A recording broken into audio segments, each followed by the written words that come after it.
Good morning, afternoon, everyone. This is Peter Thurkelson from the Lawrence Berkeley National Laboratory, and welcome to our fourth US DOE 50001 Ready Utility Network Series webinar.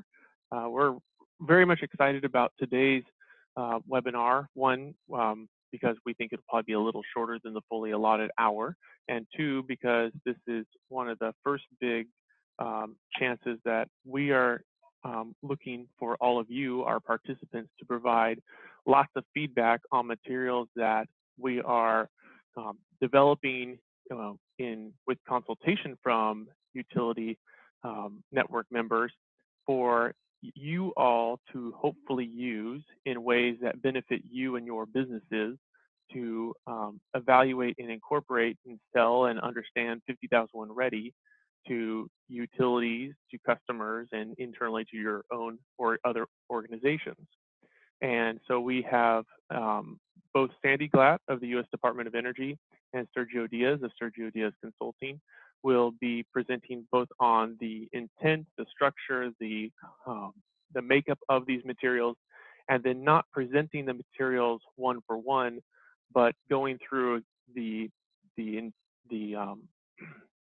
purpose and the intent of them in a way that we're going to be asking for your feedback either through the chat function live today or through a very short 5-question or so Google form that we have put out to solicit your comments. And just from the get-go, we released the materials, the training materials, about a week ago, along with that Google form, and we are really appreciative and thankful to see 12 respondents to that request for input with very thoughtful, very pointed responses, both positive and negative, with the negative and comments almost being more helpful, where people pointed out on this slide, you say this, that's very challenging as a sales approach, or you mentioned this, this, and this, and you're missing another component.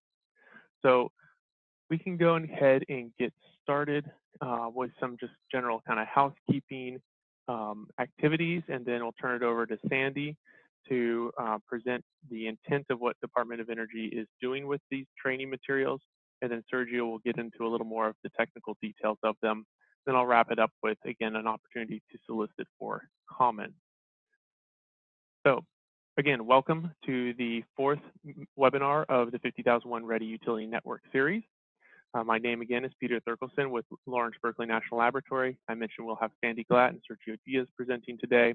As I mentioned today, we're going to go over some training materials that were been developed around the 50001 program, give an update on what materials are being developed at large, and then really focus in on the purpose, intent, structure, and hopeful use, and call for feedback on program administrator and implementer slide decks that are being developed. And this being our first of 2 natural pause points, just to ask any questions, see if there's any questions from people out there, if they, any concerns off the bat or questions about the purpose of this call. I don't see any in the chat box right now, so I think we'll move ahead quickly and turn it over to Sandy.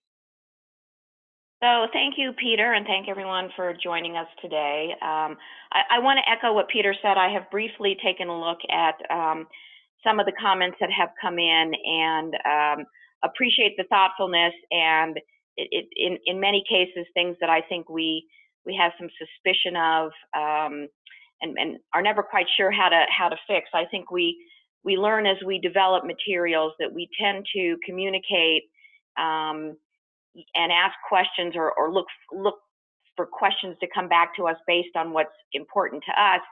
And one of the challenges is what's important to us at DOE, for instance, is not necessarily what's important to you. And so, you know, maybe if you can sort of look at it that way, we aren't wed to the messaging in any way, shape, or form, and we are not wed to structure or anything else. And again, it's coming through our lenses. And so if cost effectiveness or case studies or you know, what's the most important thing to your customers or to who you communicate with, or how this would be used in your world. That's really what the kind of feedback we want to get from you to help us improve this. Additionally, you know, as these materials roll off, while we often put them out in PDF format, we will make all of this stuff available in editable format. So folks, you know, who have a comfort level in how they already talk about strategic energy management or other things, and are very happy with their communication pieces, but want to pull in the information around 50,001 ready to add to their existing communication pieces, we're not preventing you from doing that. This is, we don't copyright our stuff. We don't want that level of ownership. We don't have any of those kinds of you know, private sector challenges. This is public sector materials, which means you guys have paid for it in one way, shape, or form as taxpayers, and it becomes available to you. So the materials under development. What we're going to talk about today is sort of this advocacy promotion. So this is, for us, it's sales, which we are absolutely not skilled at. I don't think there's a sales position that exists that I'm aware of in the federal government. We don't hire salespeople. They would make a lot better money in other places than at the federal government if they're good at it. And so this is a bit of a challenge, but the idea is how do we make a case for this program, this sets of materials in this program, and doing the 50,001 you know, energy management system, even at the ready level, at trying to communicate to folks who can make a business out of this. So that's what we're going to talk about. Just in addition to that, some additional materials, and I think most of you guys are aware this is what we do best. We do software, we do training materials. So some of the stuff that's coming down the pike, most of you, I would expect, have seen or are familiar with the Navigator, which is the sort of the guidebook to putting 50,001 ready in place, or putting the 50,001 energy management system in place, all but certified. It's really guidance. What we are developing now is going to be a companion training workbook, which is going to be much more of a hands-on how to do it. Various tabs that have all of the different templates in a much more organized fashion, including samples of the templates filled in. So, so again, it's going to be a step above to just the guidance of what the Navigator is, and really here's all the hands-on stuff. This is how you know you're getting it done. Here's the various templates and tools to get these steps done, and know that you've gotten them done. This is a work in progress. Our goal is to have it completed, you know, hopefully by the end of the calendar year. There will be beta versions probably coming out for folks to look at sooner than that. We vision this as key curriculum for sort of one-on-one cohort training or one-on-one kind of coaching.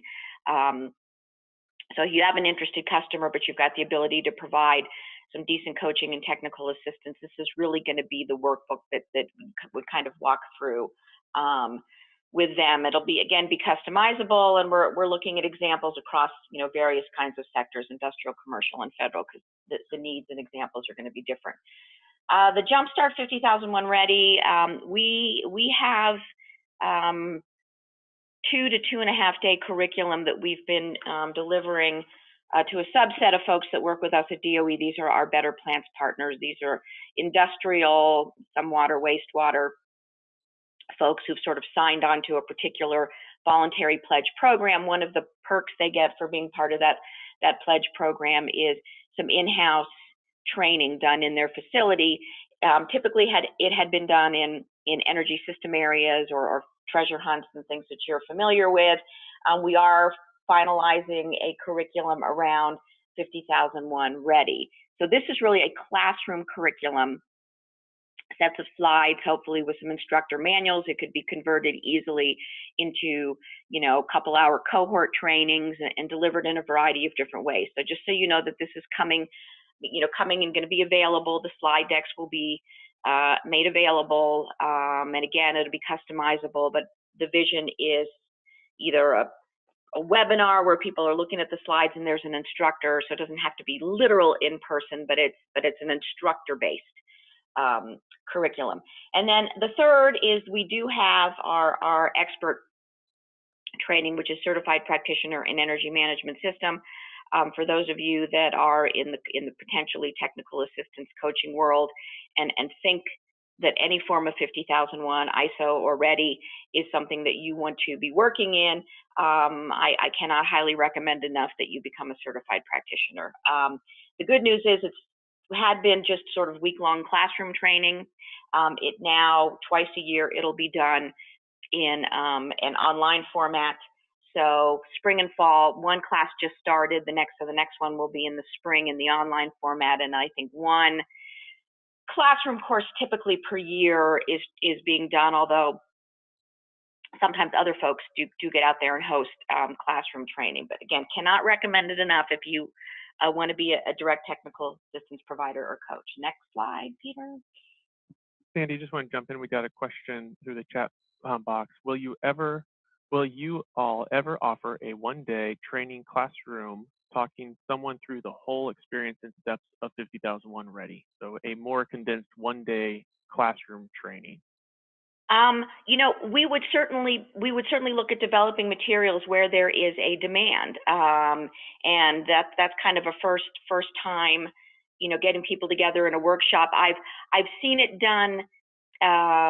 Actually, one of the folks we work with, PenTap in Pennsylvania, they've done it in a 1-hour webinar where they walk through each of the 25 tasks. So I think it would probably not be in the level of detail. But we can follow up with whoever asked that question, and you know, and others can pipe in. If there's a market for something like that, we can absolutely develop it. I would say the Jumpstart, we could probably take the materials in the Jumpstart and turn those easily into a one-day. You know, people could come for 6-8 hours and could really get walked through each of the 25 tasks with a decent level of understanding of what they are and a pretty good review of what the various tools are, would be my thought. Okay, now we'll move on.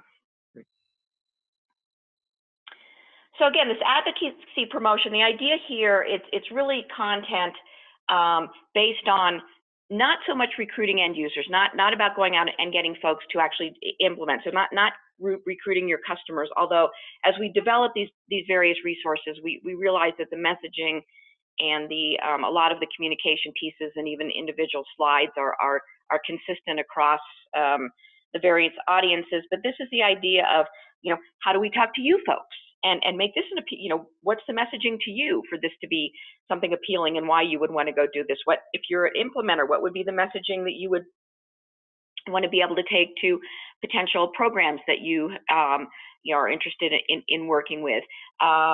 Most of you don't fit in these other categories, but trade associations, you know, for us to be able to get to the trade associations and say, hey, this is a value added for your customers. Service providers, there's a variety of different kinds of service providers, direct engineering firms and other folks that go directly to end users, trying to, you know, message to them of the value of this and bringing their customers into the fold. I will tell you, we could not be happier and would not encourage more anybody who can make a business proposition utilizing the 50001 Ready resources. We support. I mean, that's how the market grows. If people can make money off of delivering this resource or can make a business proposition, we would love to see it happen. And you know, these are who we're trying to communicate with here. Next slide. So again, I kind of talked about this already, but the materials that we asked you to look at, you know, really the idea here was, you know, how do we get, you know, communicate to program administrators and implementers how to use 50001 Ready and understanding how it can fit in or to a whole variety of different types of programs or types of program offerings. It's not a one size fits all, at least from our perspective, and we think it can be utilized in a pretty broad range. The additional materials that we're going to be developing are, you know, kind of based off of this, but selling 50001 Ready program internally. So that would have to be within, you know, even your organization or within your set of, you know, partners that you work with, and then finally selling it to the program customers. And again, I think there's a lot of crossover, But looking at the deck that we sort of sent to you, the thought process there is us DOE trying to make the case to you guys to do this. And did we effectively do that? And do those slides effectively do that? And do they effectively, could you use those, the same slides effectively to make the case to, if you're an implementer, a utility program, not so much a customer, but the next level that you would sort of want to sell these services to. Next slide. I think this is my final slide is just simply where this, if you haven't, based on the email that we sent out in the invitations, if you haven't gone and looked at the presentation, and then associated with the presentation is a short questionnaire. It is on our 50,001 Ready web pages that we've shared with you before, and it's, you know, it's Ready utility feedback, but you can also find it by clicking through to utilities and implementers and kind of finding it that way. And if you have any problems, we'll email you the link, or take a picture of your screen, or do whatever is helpful right here. Please don't be afraid to be robust in that short questionnaire. And if you have a lot of comments, or if you want to download the deck and really mark it up, we're happy. I had a question earlier. Somebody sent me an email and said, you know, hey, can we send this out to others who can provide comments on this? And the question is absolutely yes. And given I probably talked too long, we will turn it over now to Sergio. Thank you, Sandy. As Sandy mentioned, we're pretty thick-skinned on this, so we are looking for your feedback, and any feedback that you give us will not only help this slide deck improve, but there's a lot of similarities, a lot of similar slides with the other trainings that we're developing. So any input you give us will also help us improve the other trainings that we're developing. And with that said, you'll also notice that we divided all the presentation into sections. And the reason for doing that is that we're trying to keep the sections consistent between different slide decks. They're slightly edited to be more focused on this group.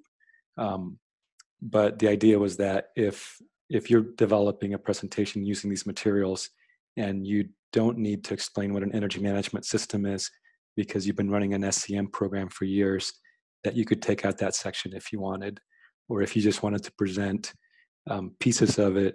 So we'll make sure that the PowerPoint presentation, the source file is available so that you can take slides, whatever slides you want, and use them however you is best for you.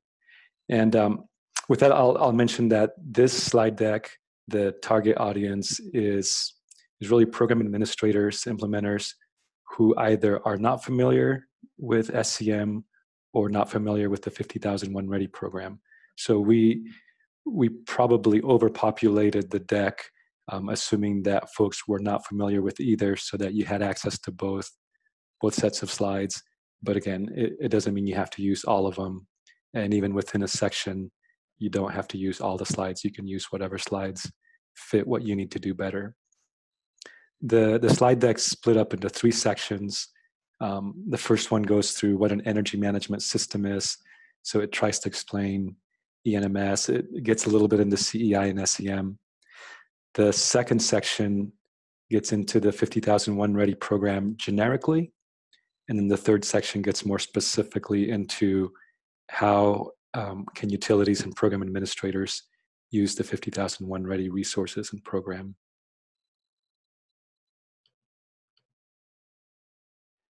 I won't go through all the slides. What we'll assume is that you're able to get to the slide deck and can download it and look at it, which is probably a good thing because there are a lot of slides and a lot of information there.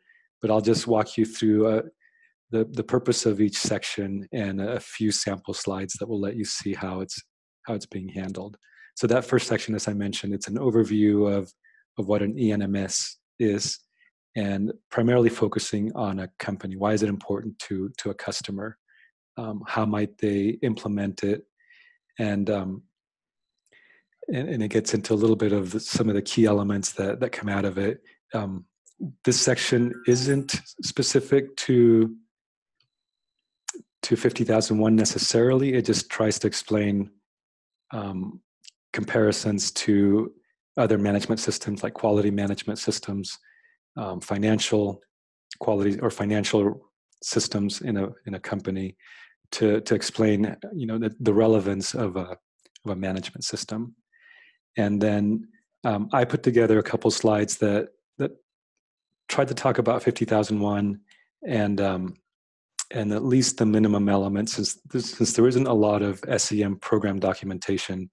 We drew from minimum elements and did a small comparison of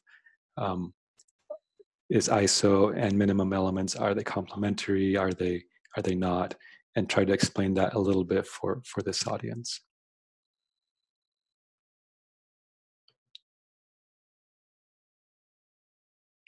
The next section gets into more detail with the 50,001 Ready program. And as you go through the slides, you'll be able to see that it tries to explain not only why is DOE putting together the 50,001 Ready program, but what process would a customer follow to become 50,001 Ready recognized.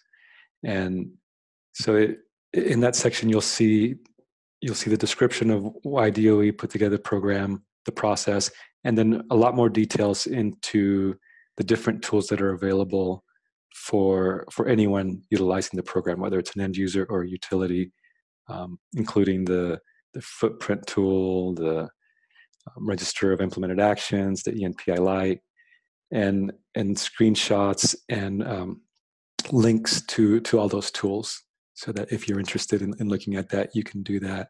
So that section is the general program, not necessarily what's specific to the utility market.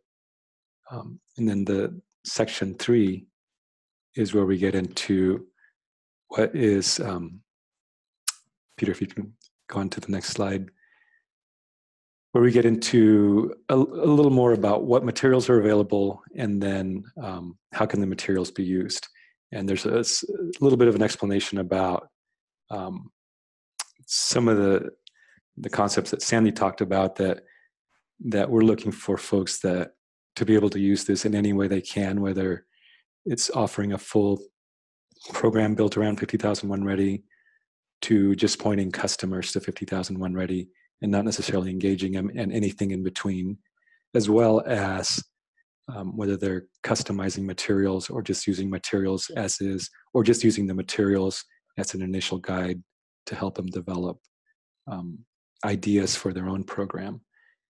And as Sandy mentioned, we're not wed to folks using any of these materials exactly in the way that we're suggesting or showing that it can be used, but that we're trying to provide items that can help you at least start thinking about how to use them. So that section 3 has a description of that, plus the appendix has the same presentation that we showed a couple months ago, where it shows all the materials available to the utility and implementer market in more detail. It shows the samples, some of the guidance, and some of the other materials that we're developing, so that folks can see where they're at, can find them, and if they want a screenshot of it, it's available to them.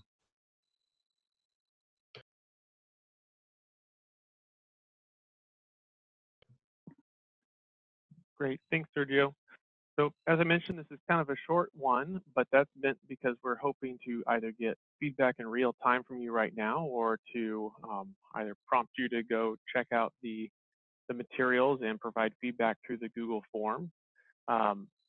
We're looking to get feedback on the presentation materials itself, on the value of the slide deck to help sell a program internally that uses 50,001 Ready, on additional resources that might be useful. We just had earlier a question about one-day trainings on all the 25 tasks of the Navigator, and on the value of a slide deck to help recruit customers.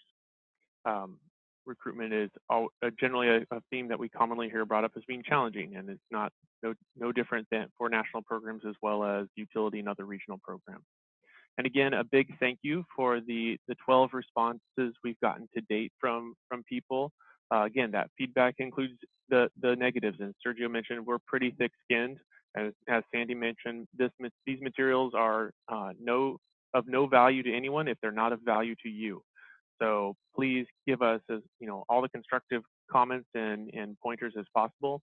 Yes, throwing in a couple positives now and then does make us feel good, but we are really looking to make this work for you. Want to show you once again the URL and what the website looks like for getting to the presentation materials themselves, not this presentation, but the actual training materials as well as the questionnaire at the Better Building Solutions Center, which is where all the 50,001 ready materials are housed. You go to that URL with the extension 50,001-ready-utility-feedback, you'll be able to get there. And again, this will send up a follow-up email to this webinar with the link to the presentation materials and the questionnaire as well for your convenience. And with that, questions live right now, and we've already gotten one on the chat box, stating more maybe of a statement. It might be helpful for DOE to convene a, quote, users group of public benefit administrators to discuss how they are using the material, sharing best practices and lessons learned. Sandy, would you like to chime in on that comment?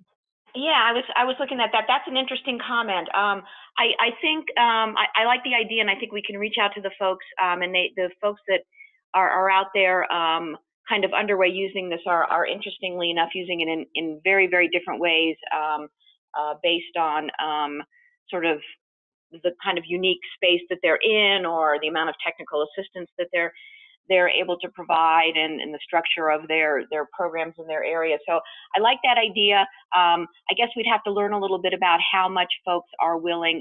One of the things we're sensitive to, and you guys can kind of help us understand, is particularly the implementers or the folks who are getting hired by the utilities to implement SEM offerings.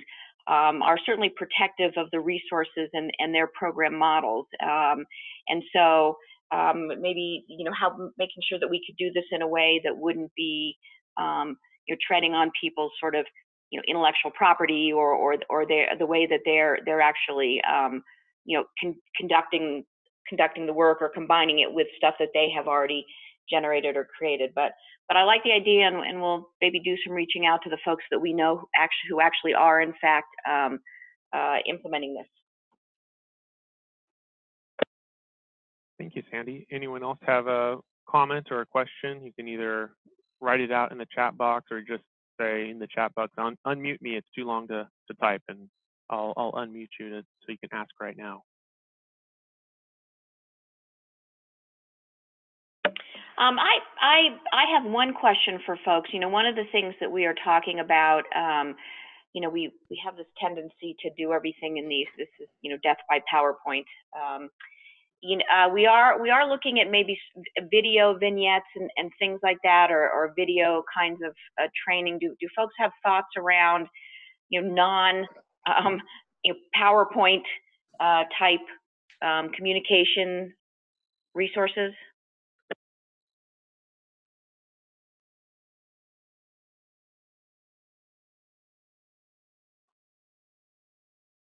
It's a very good point. We are very prone within the DOE sphere to create a lot of walls of text on PowerPoint slides.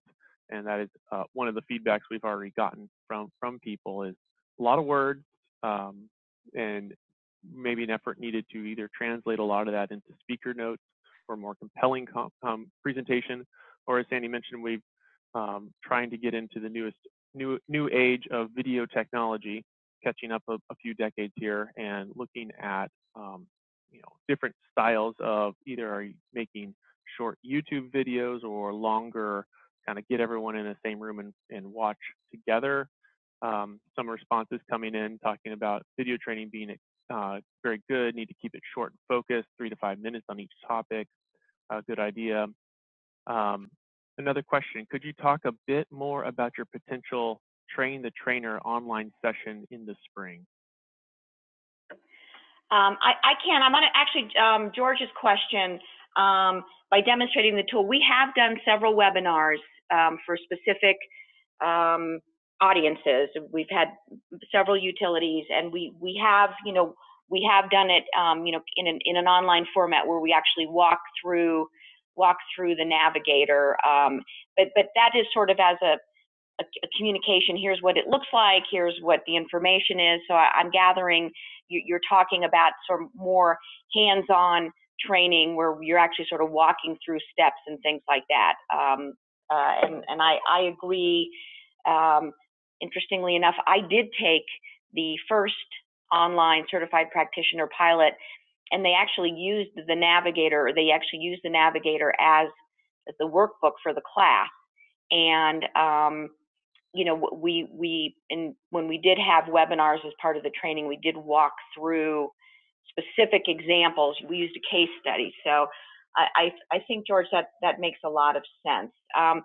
So the certified practitioner training, this is a fairly in-depth training around the ISO 50001 energy management standard. It's really understanding what the way the training, as I mentioned, was structured. It's been structured around the 25 steps in the Navigator. So what the Navigator's done is the Navigator takes the ISO 50001 standard and then breaks it in. It's a long, very dense document to read, and it takes that document and breaks it into 25 specific tasks that have actions associated with them.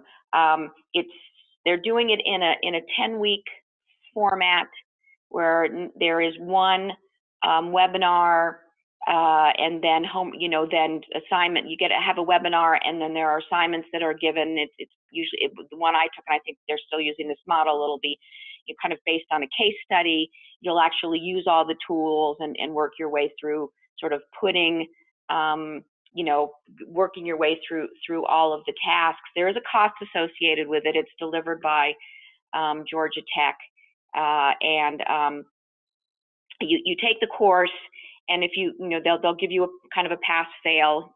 You're grading your homework and et cetera, and then to become certified, there is an exam that you have to go to one of those exam centers and actually take. And so, in addition to what you would learn in the class, you would be required to have some engineering skill set.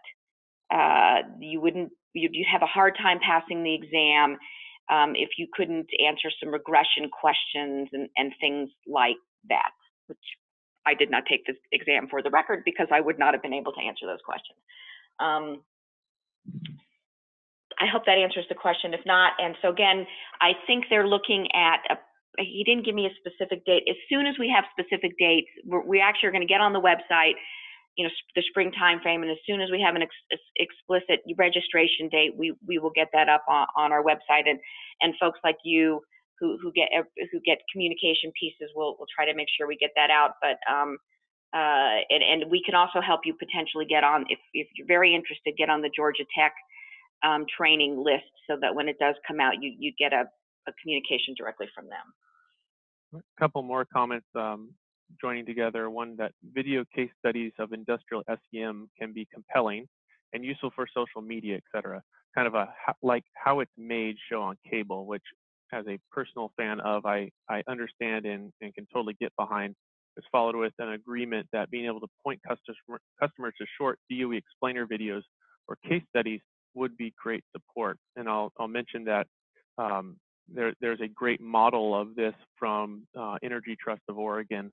I know of at least two pretty short, maybe 4 or 5 minute little videos focusing on, I believe one of them was a potato chip manufacturer and interviewing people at that facility about their experiences with the Energy Trust program, which were very compelling.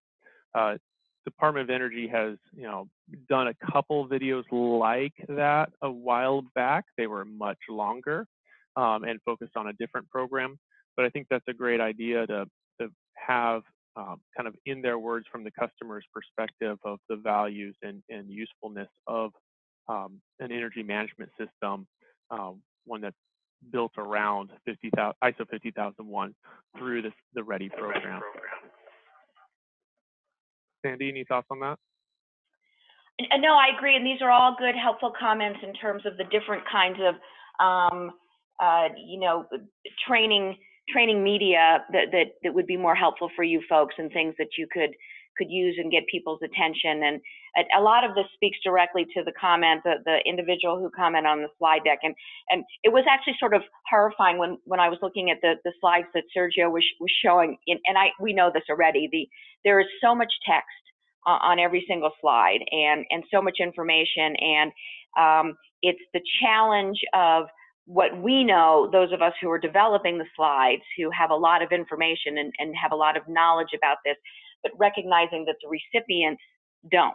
And, you know, writing a book on a, you know, slide is probably not the best way to communicate information that they don't have a lot of background knowledge. And so I think all of this is supporting some of that, is to get things in more palatable, bite-sized pieces where we're not, you know, just drowning folks in information and expecting them to be able to absorb it and not get overwhelmed. I'm going to build on that with a question for everyone. You know, we've seen kind of two potential uses of these materials by people like yourselves. One being that you use the materials as is ultimately presented and don't really go through and change anything. Another is you either select certain slides to use in for your own use, or that you use kind of the basis of the content and really change it up a lot. You know, put different kind of branding on it, put different colors, put different messaging, change the presentation itself to really suit your presentation style, or how you know to communicate with the customers or individuals you're speaking to directly. I guess a general question is, how much effort should we, as the creators of this materials, put on making it polished, such that we wouldn't kind of intend for people to be changing the materials? Or is it more to have the structure and content that then can be manipulated by others for their own use in their own way? Basically, it boils down to, should we put a lot of time and money into making these really pretty and kind of making them more graphical and less text heavy, with the thought that people will use them as is? Or is that kind of a waste of effort because you will want to go through and modify them anyway for your own purposes?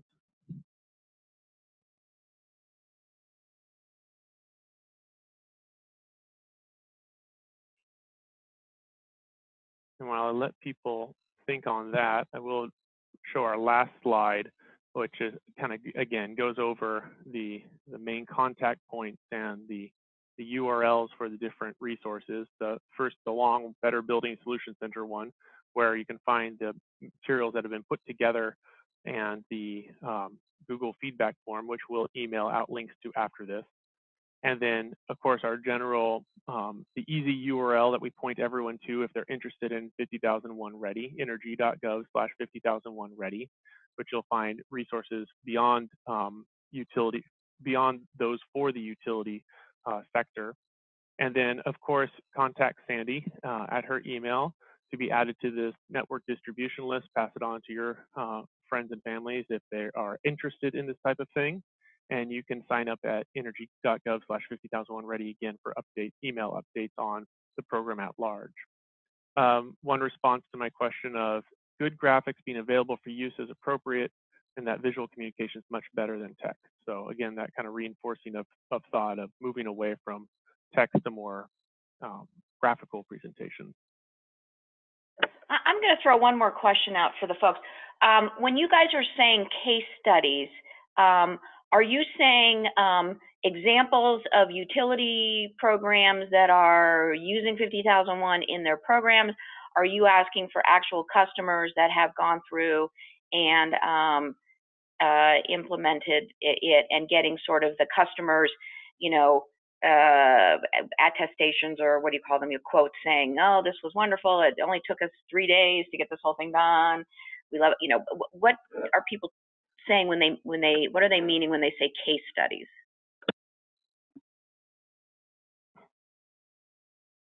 Sorry, we're making you guys type all this out. Again, if you have something more long than you would want to type, just say unmute me in the chat box, and we'll open it up and you can say your comments live.